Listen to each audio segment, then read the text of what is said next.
ശബരിമലയിൽ ഭക്തജന തിരക്ക് വർദ്ധിക്കുമ്പോൾ പമ്പയിൽ അടിസ്ഥാന സൗകര്യങ്ങളില്ലാതെ ഭക്തർ വലയുന്നുണ്ട്. പണം നൽകി ഉപയോഗിക്കാനാകുന്ന 2 ശുചിമുറികൾ മാത്രമാണ് പമ്പയിലുള്ളത്.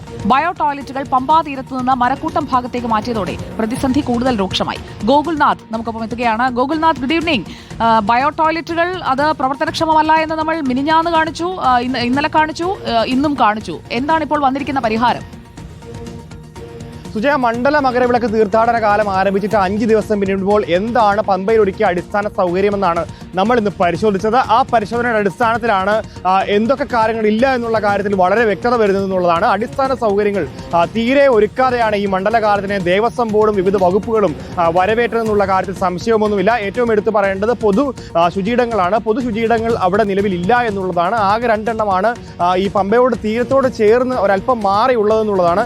ഈ 2 എണ്ണവും പണം കൊടുത്ത് ഉപയോഗിക്കാവുന്ന പൊതു ശുചിയിടങ്ങളാണ്. ഉദ്യോഗസ്ഥർ പറഞ്ഞത് ഇത്തരത്തിൽ അവിടെ ഉണ്ടായിരുന്ന പ്രതിസന്ധികൾ നീക്കം ചെയ്തുവെന്നും കൃത്യമായി തന്നെ ഇടപെടുന്നുണ്ട് എന്നുള്ളതൊക്കെയാണ് പറയുന്നത്. പക്ഷേ ഇപ്പോഴും 5ാം ദിവസവും ആ പ്രതിസന്ധി തുടരുകയാണ്.